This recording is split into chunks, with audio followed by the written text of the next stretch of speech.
Belanjawan 2023 akan menjadi langkah pertama yang menelusuri kerangka pembangunan Malaysia Madani. Pembentangan hari ini merupakan menumpukan pada 12 ikhtiar utama berlandaskan 3 tekad, iaitu pertama, pemacuan ekonomi yang terangkum dan mampan. Kedua, reformasi institusi dan tata kelola bagi memulih keyakinan. Ketiga, keadilan sosial untuk menjederhana kesenjangan.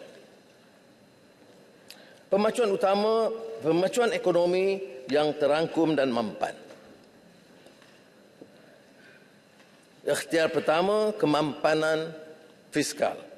Pentadbiran ini bertekad atas prinsip bertanggungjawab untuk mengawal kedudukan fiskal termasuk menangani permasalahan hutang dan pada masa yang sama terus menopang pertumbuhan ekonomi terangkum dan mampan.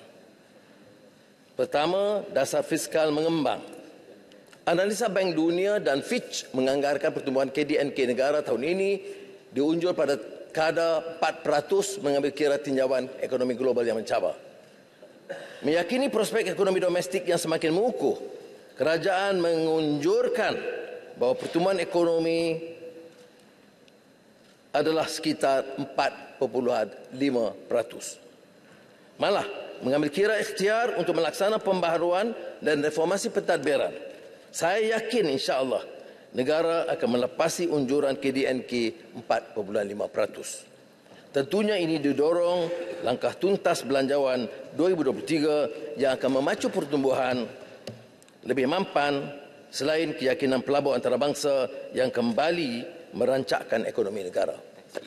Kerajaan menjangkakan kutipan hasil berjumlah 2023 berjumlah 291.5 bilion ringgit ketimbang 294.5 bilion ringgit pada tahun lalu. Namun, ini belum mengambil kira sumber hasil tambahan yang saya yakin akan meningkat dan akan diumum dalam beberapa minggu ini, yang tentunya akan mencecah lebih daripada unjuran yang saya umumkan pada hari ini.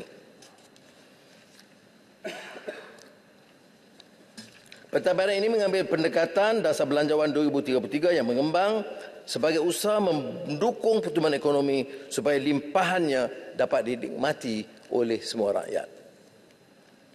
Belanjawan 2023 memperuntukkan 388.1 bilion ringgit dengan 289.1 bilion ringgit untuk belanja mengurus, 99 bilion ringgit bagi belanja pembangunan, termasuk 2 bilion ringgit simpanan luar jangka.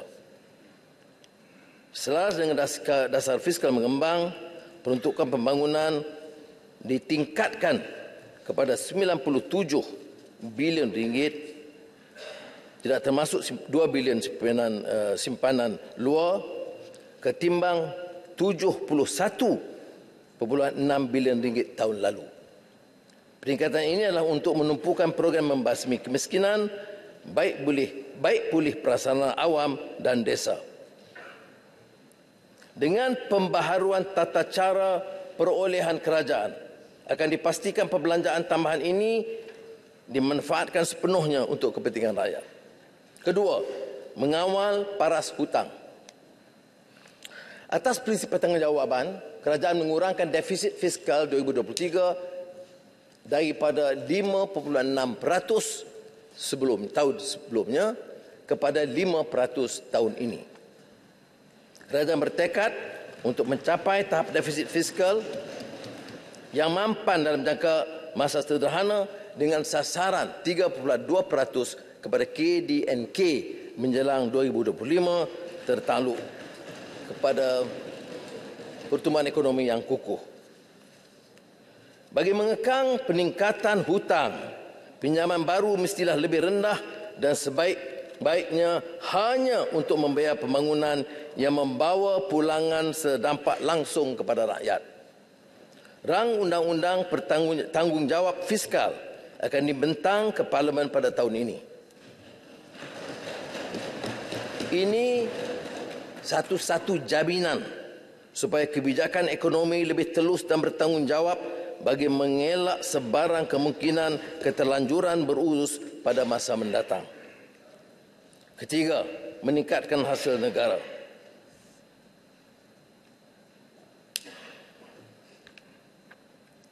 Mengambil ibrah firman Allah SWT dalam surah Asyar, supaya pembahagian kekayaan tidak berlegar di kalangan satu kelompok penguasa dan orang kaya,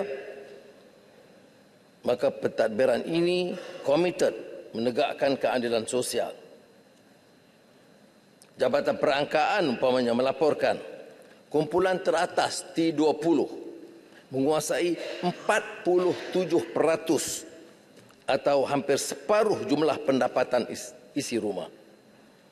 Dari sudut tabungan kumpulan wang simpanan pekerja KWSP, kumpulan T20 memiliki 80% daripada keseluruhan jumlah simpanan KWSP. Mengambil kira pendapatan dan kekayaan negara yang tertumpu kepada kumpulan atasan atau golongan elit mahakaya adalah wajar agihan hasil negara ditumpukan kepada golongan berpendapatan rendah dan menengah. Kerajaan akan mengambil pendekatan yang progresif dalam konteks subsidi bersasar dan struktur percukaian bagi melindungi golongan kurang bernasib baik dan mengharapkan pemahaman rakyat, terutama kalangan yang lebih kaya, untuk menggalas tanggungjawab secara bersama. Antara ikhtiar yang telah pun diperkenalkan termasuklah agihan dividen amanah saham Bumiputera ASB yang lebih kepada rakyat, yang memerlukan 87% ahli dengan simpanan kurang RM30,000 telah diberi dividen 5.1% satu unit, manakala simpanan melebihi RM30,000 menerima dividen 4.6 sen per unit. Ini sama dengan pendekatan kita, berbeza dengan kefahaman pentadbiran lalu di mana tidak menaikkan tarif elektrik kepada rakyat terbanyak, tetapi tarif elektrik itu lebih bertumpu kepada golongan atasan yang kaya. Dan begitu juga kita kecualikan penggunaan domestik, PKS dan sektor makanan dan pertanian. Kerajaan belum bercadang melaksanakan cukai Goods and Services Tax GST. Dalam keadaan rakyat terbanyak yang masih susah, inflasi makanan melebihi 5%, kadar upah yang masih rendah, maka ternyata saat ini bukanlah ruang dan masa yang sesuai untuk kita memperkenalkan GST dan melaksanakannya. Kerajaan mengambil pendekatan lebih progresif sebagai langkah baru meluaskan asas cukai kepada mereka yang punya kemampuan. Kerajaan bercadang untuk memperkenalkan cukai barangan mewah mulai tahun ini dengan had nilai tertentu mengikut jenis barang mewah, jam tangan mewah, barang fashion mewah dan segala-galanya yang mewah itu harus dicukai sepatutnya. Selaras dengan amalan terbaik antarabangsa, kerajaan akan mengkaji untuk memperkenalkan cukai keuntungan modal bagi pelupusan saham tidak tersenarai oleh syarikat mulai tahun 2024. Ini juga menyentuh kepentingan golongan yang kaya di dalam kategori cukai saham yang tidak disenarai. Kerajaan akan mengadakan sesi libat urus bersama pihak berkaitan untuk meneliti perincian pelaksanaannya untuk tahun 2024. Kerajaan juga bercadang mengenakan duty excise kepada produk cecair atau gel mengandungi nikotin yang digunakan untuk rokok elektronik dan vape. Walaupun vape ni bernikotin masih tidak sah di sini undang-undang, hakikatnya ia telah dijual berleluasa dan dianggarkan bernilai lebih 2 bilion ringgit.